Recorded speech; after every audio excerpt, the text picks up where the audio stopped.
gave his critics plenty to work with after struggling last week, including throwing a pick on the Browns' opening drive.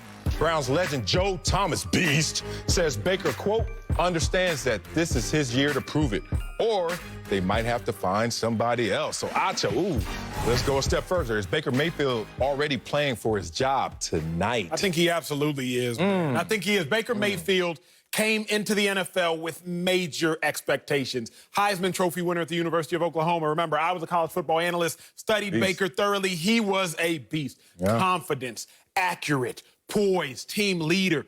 Then he gets to the NFL, and none of those adjectives seem to continue to describe Baker Mayfield. He's regressing in each and every season. First year was good for Brown standards. Let's not act like his first year was amazing. Great point. But his first year for Brown standards, it was very good. We applauded Baker for that. But then the second year, he has more interceptions. He has less touchdowns. His completion percentage declines. The real reason I think Baker is playing for his job, Baker's going down on a sinking boat. And he is sinking the boat as the captain. And he is taking everybody down with him. If I'm the Cleveland Browns owner, Jimmy Haslam, I'm thinking, I can't sit here and let Baker completely let this ship sink. Jimmy Haslam has been trying to redo things since he took over in 2012. But remember, you got in another new head coach in Kevin Stefanski. Kevin Stefanski, he's supposed to be a play-action pass guru. Right. That's where Baker Mayfield was supposed to thrive. We haven't seen him thrive. He's started 30 games now. How much more do you need to see? Okay, let's move on from head coach. Let's talk about Andrew Berry, a black general manager. Okay, brother. A black GM, unheard of, unheralded in the National Football League. He understands he ain't got time to be average now. Jimmy Haslam is on his sixth GM since 2012. Six general managers since 2012. Andrew Berry, he knows the writing on the wall. But let's keep it also real. Let's keep it 100. Jimmy Haslam, Andrew Berry, general manager, Kevin Stefanski, head coach, they didn't draft Baker. Not your so guy. as they sitting here looking at Baker, they're like, yo, we don't know this dude. This dude ain't with me. You can't keep rocking with Baker because he is going to bring the whole organization down. Now, you could argue the Browns organization is already down. Well, Baker was supposed to help it stay afloat, get it afloat. Baker's not doing that. It's time sooner or later to move on if you don't show nothing tonight. I agree with a lot of what you said, but I disagree in the summation. He's not playing for his job tonight.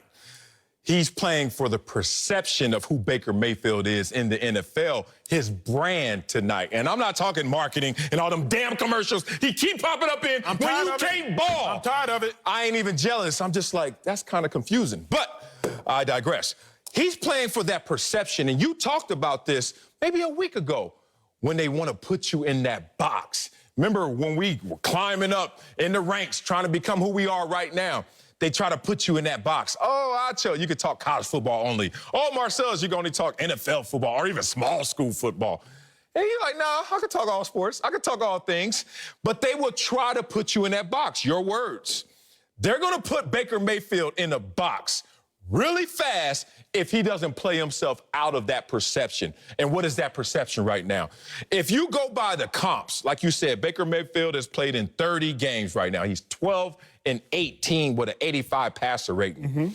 Man, that's not that good. And then I looked in history and saw some comps. And I saw someone by the name of Christian Ponder who had the same record, 12-18. And how did that work out for Christian Ponder? Should he have been a #1 overall pick or even thought of like that? No. And then I looked at Derek Carr, young Derek Carr, that was struggling to win games despite playing a little better at the position. 10-21 with an 84 passer rating. And that was a struggling Derek Carr.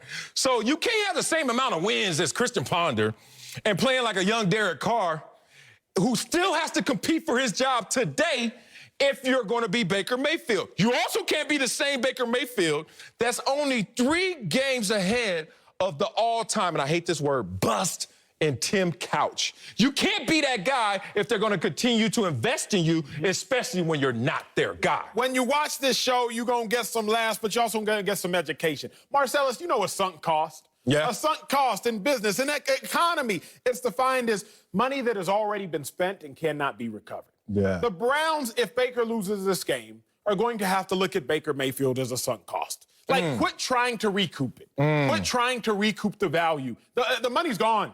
The pick is gone. You can't recoup the value anymore. But let's talk ball. AFC North. You got the Steelers. You got the Ravens. Don't do it. You got the Browns. You got the Bengals. if the Browns lose to the Bengals today, that would make the Browns the worst in that division. If you're the worst in a division that is not a top-flight division in football, how dare you continue to maintain your job? But furthermore, Joe Burrow right now should be a bottom 3 quarterback in the NFL. Right now. He's a rookie in his second start. Right. And his second start on a short week. Right now, Joe Burrow should not be a top quarterback by any stretch of the imagination.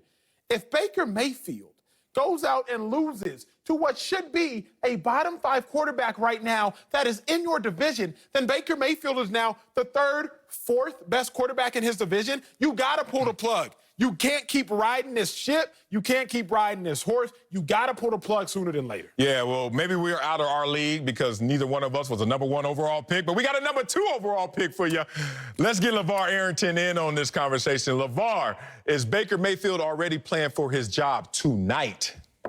Yes, he is. And I actually take the opposite side of your reasoning, Marcellus, is that because he is a public figure, because he has been in so many commercials and he has been exposed to the media and to the public at such a rapid clip, he's looked at and he's viewed, his exposure is much different, right? You think about this past weekend, Tua didn't do anything of any significance other than be on the roster for the game, right? Did anybody have anything to say about Tua not starting? No. Nope. You know why? No exposure, right? So when you look at Baker Mayfield and what he's walked into, he's had so much exposure that now he's connected to the court of public opinion.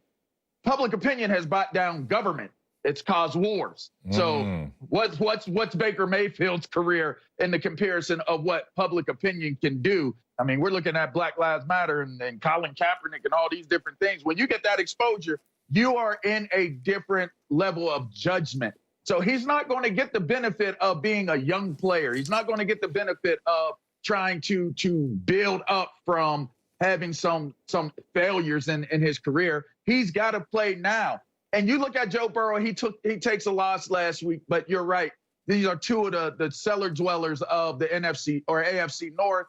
And now he's got to show that a rookie number 1 overall draft pick hasn't lapped me or passed me up while I'm in my 3rd season trying to do whatever it is I'm doing in Cleveland. It's a bad scenario for him. It's a bad situation. He even admitted it himself that this was a wake-up call, which the wake-up call should have took place last season at some point. But his own words, he's got to play, and he's got to play well. I respect that, but September 17th is not going to be on his death certificate. Like, if his career ends, it won't be tonight because you have to play him the entire year. Even Joe Thomas said that, despite having criticism of Baker Mayfield, the same guy who's thrown 10 interceptions in his last 7 games, the same guy who's lost 5 of his last 6 games, including 4 in the division. That same Baker Mayfield, most people think that you're going to try and get some return on investment. So you're going to let him play the entire year out. But here's the problem. You might be on the treadmill, and everybody knows about a treadmill. You're running in place.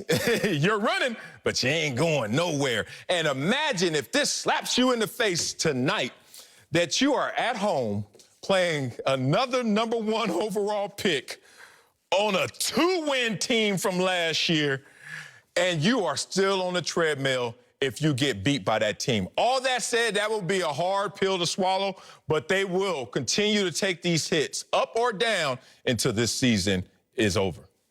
Let's keep it real, Marcellus. And my final thought is simply this. The only reason Baker Mayfield is actually still starting is because he is, in fact, the number 1 overall pick. He's not starting because of talent. He's not starting because of potential he's proven. He's not starting because of his ability to galvanize the team. He's not starting because of his physical prowess. He's starting because he was the number 1 overall pick. How long are the Browns going to let 2017 or 2018, continue to haunt 2020? You can't let that continue to affect you. You can't let your decisions of yesteryears affect the present tense. But more than anything, I feel like there's no better way to end a block than with the Wileyism. Oh, you got one? I'm just going to regurgitate one of the greatest Wileyisms of all time. No one cares what you're doing until you're not doing what you're supposed to be doing. Nobody cares about the Baker Mayfield commercials. Nobody cares about the Hulus and the progressives and him running up and down the state. Nobody cares about all that. until Baker, you mess around and lose week 1 and look terrible. And then you lose on Thursday if you lose against the Bengals and look terrible.